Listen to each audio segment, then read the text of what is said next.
Assalamualaikum dan salam sejahtera. Anak-anak sekalian kelas 10 SMA. Berjumpa kembali dengan Bapak. Kali ini kita sudah sampai pada materi yang terakhir di bab 1 ya, yaitu kita sekarang berada di C, yaitu nilai-nilai Pancasila dalam penyelenggaraan negara. Ayo langsung saja kita ke materinya. Selamat mengikuti. Nah, inilah anak sekalian materi yang akan kita bahas ya di bab 1, yaitu nilai-nilai Pancasila dalam kerangka praktek penyelenggaraan pemerintahan negara, dan kita pada materi C, nilai-nilai Pancasila dalam penyelenggaraan negara.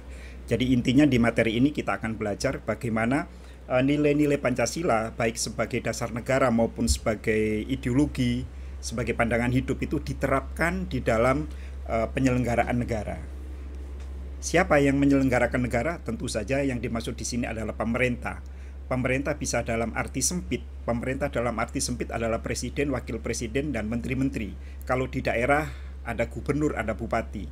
Pemerintah dalam arti luas adalah semua pemegang kekuasaan negara, baik itu legislatif, eksekutif, yudikatif, eksaminatif, moneter, dan konstitutif, yang ada 6 itu.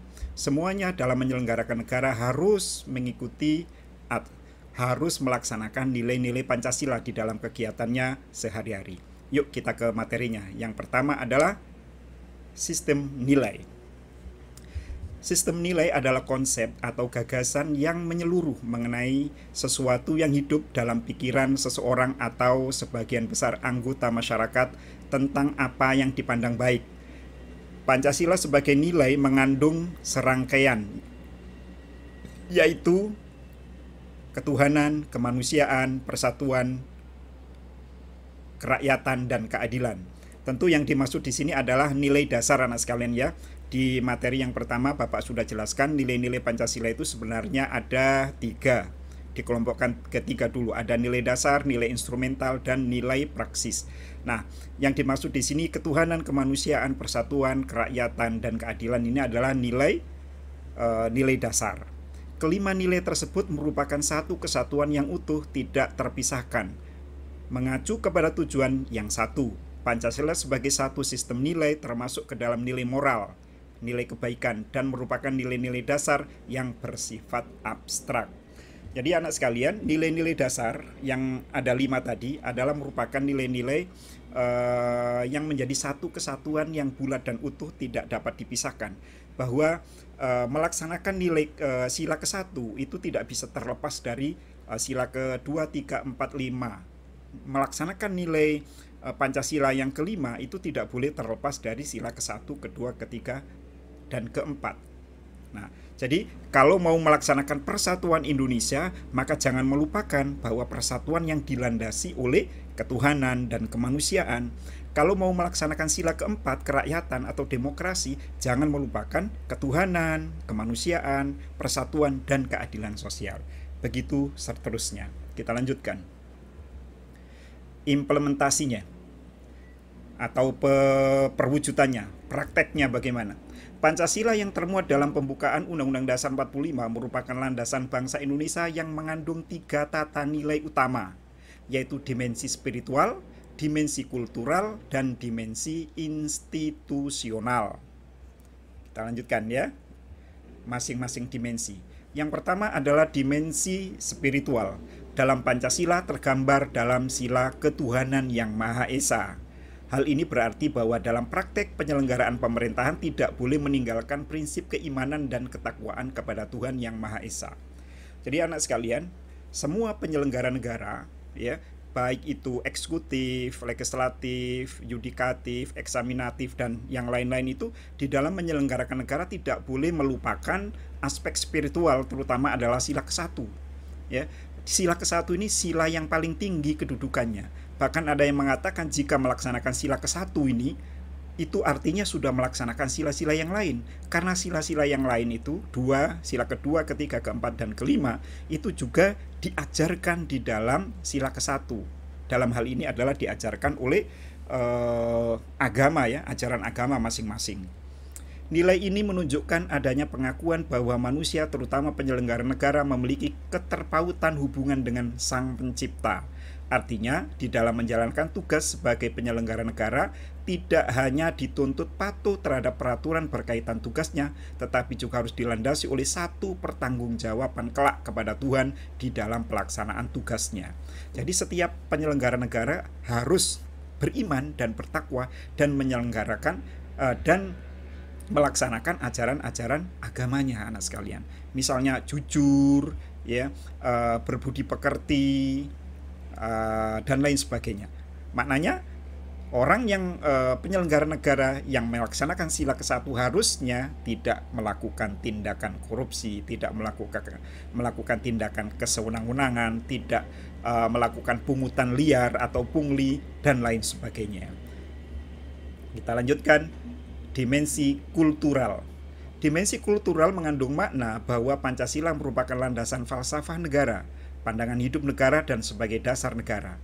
Dimensi institusional mengandung makna bahwa Pancasila harus sebagai landasan utama untuk mencapai cita-cita, tujuan negara, dan dalam penyelenggaraan pemerintahan.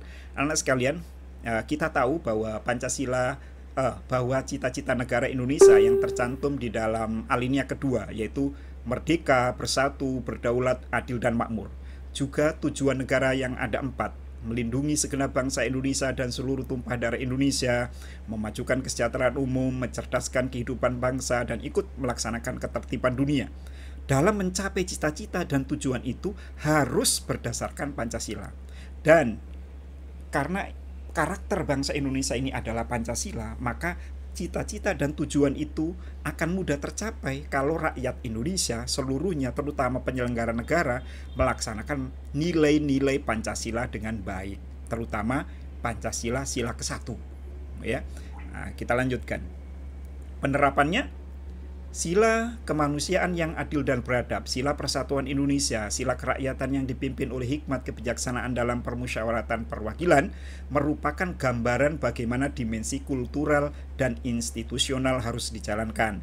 Dimensi tersebut mengandung nilai pengakuan terhadap sisi kemanusiaan dan keadilan yang non-diskriminatif atau tidak membeda-bedakan. Demokrasi berdasarkan musyawarah dan transparan dalam membuat keputusan, dan terciptanya kesejahteraan sosial bagi semua tanpa pengecualian pada golongan tertentu. Ya. Kita lanjutkan pelaksanaannya. 3 nilai utama yang tertuang dalam pembukaan Undang-Undang Dasar 45 tersebut harus senantiasa menjadi pertimbangan dan perhatian dalam sistem dan proses penyelenggaraan pemerintahan dan pembangunan bangsa. Dalam praktek penyelenggaraan pemerintahan, nilai-nilai falsafah harus termanifestasikan di setiap proses perumusan kebijakan dan implementasinya. Selain itu, nilai spiritualitas hendaknya menjadi pemandu bagi penyelenggaraan pemerintahan agar tidak melakukan aktivitas di luar kewenangan dan ketentuan yang sudah digariskan. Ya. Jadi, anak sekalian, para penyelenggara pemerintah, para penyelenggara negara harus betul-betul memanifestasikan, mewujudkan, mempraktekkan nilai-nilai Pancasila baik sebagai dasar negara, falsafah hidup, pandangan hidup di dalam kehidupannya sehari-hari. Kehidupan sehari-hari para penyelenggara negara adalah dalam menjalankan tugasnya. Tidak hanya harus patuh kepada peraturan yang ada, tetapi juga harus patuh kepada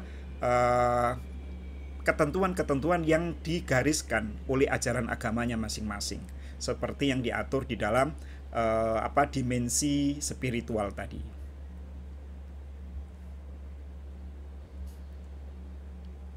Penyelenggara negara harus berdasarkan pada nilai-nilai Pancasila yang terdapat dalam pembukaan Undang-Undang Dasar 1945 sebagai berikut. Nah, inilah perwujudannya dari masing-masing nilai ya anak sekalian ya. Nilai pertama, pengakuan adanya kausa prima atau sebab pertama, sebab utama, yaitu Tuhan. Artinya bahwa semua bangsa Indonesia, terutama penyelenggara negara, wajib percaya kepada Tuhan, tidak boleh ateis, tidak boleh bertuhan. Ya, harus percaya pada Tuhan. Setelah percaya pada Tuhan, silakan milih agama yang sudah ditentukan oleh negara atau berkepercayaan. Tidak beragama tapi percaya pada Tuhan. Kalau di Indonesia namanya aliran kepercayaan. Yang kedua, menjamin penduduk untuk memeluk agama masing-masing dan beribadah menurut agamanya. Tidak boleh ada teror, ada tindakan-tindakan dari penyelenggara negara yang menghambat warga negara untuk melakukan ajaran agamanya dan kepercayaannya masing-masing. Tidak memaksa warga negara untuk beragama, tetapi diwajibkan memeluk agama sesuai yang berlaku. Nah, itu tadi yang Bapak jelaskan ya. Tidak boleh memaksa warga negara untuk beragama. Tidak memaksa warga negara untuk beragama, tetapi diwajibkan memeluk agama sesuai ketentuan yang berlaku. Ateisme dilarang hidup dan berkembang di Indonesia. Ateis yang dimaksud di sini adalah tidak percaya pada Tuhan, bukan tidak beragama, ya. Karena di Indonesia dibolehkan tidak beragama asalkan percaya pada Tuhan, ya. Di Indonesia ada namanya aliran kepercayaan. Lalu negara memfasilitasi bagi tumbuh kembangnya agama dan iman. Jadi negara memang tidak mendikte, tidak menentukan bagaimana umat beragama beribadah, tetapi negara harus memfasilitasi, memberikan sarana dan prasarana setiap warga negara di dalam melaksanakan agamanya. Dan negara menjadi mediator ketika terjadi konflik antar agama. Kita lanjutkan sila kedua. Menempatkan manusia sesuai dengan hakikat sebagai makhluk Tuhan karena manusia mempunyai sifat universal. Bahwa setiap manusia itu sama, punya perasaan, punya hati, ingin dihormati, ingin dihargai. Nah, negara di dalam menyelenggarakannya harus seperti itu. 2. Menjunjung tinggi kemerdekaan sebagai hak segala hal dan juga bersifat universal. Negara juga harus menjunjung tinggi hak segala bangsa. Dalam hal ini namanya adalah hak asasi manusia. Dan negara Indonesia sudah menjamin itu di di bab 10A, pasal 28A sampai pasal 28J tentang hak asasi manusia. Lalu mewujudkan keadilan dan peradaban yang tidak lemah. Hal ini berarti bahwa yang dituju masyarakat Indonesia adalah keadilan dan peradaban yang tidak pasif, yaitu perlu pelurusan dan penegakan hukum yang kuat jika terjadi penyimpangan-penyimpangan. Oke, kita lanjutkan ke sila yang ketiga. Nasionalisme, cinta tanah air, menggalang persatuan dan kesatuan, menghilangkan penonjolan kekuatan atau kekuasaan, keturunan dan perbedaan warna kulit, menumbuhkan rasa senasib dan sepenanggungan. Ya, tentu negara di dalam tentu pemerintah sebagai penyelenggara negara dalam melaksanakan fungsinya tidak boleh ada diskriminatif. Semuanya harus ditujukan kepada kepentingan bersama, ya, tidak mengutamakan kepentingan kelompoknya, kepentingan partainya, kepentingan konstituennya, ya, hanya orang-orang yang mendukung dia saja. Itu tidak boleh. Semua, walaupun ada satu partai yang menang dan berkuasa, maka partai yang berkuasa itu di dalam menyelenggarakan negara harus mewakili seluruh rakyat Indonesia. Kita lanjutkan sila yang keempat. Hakikat sila ini adalah demokrasi.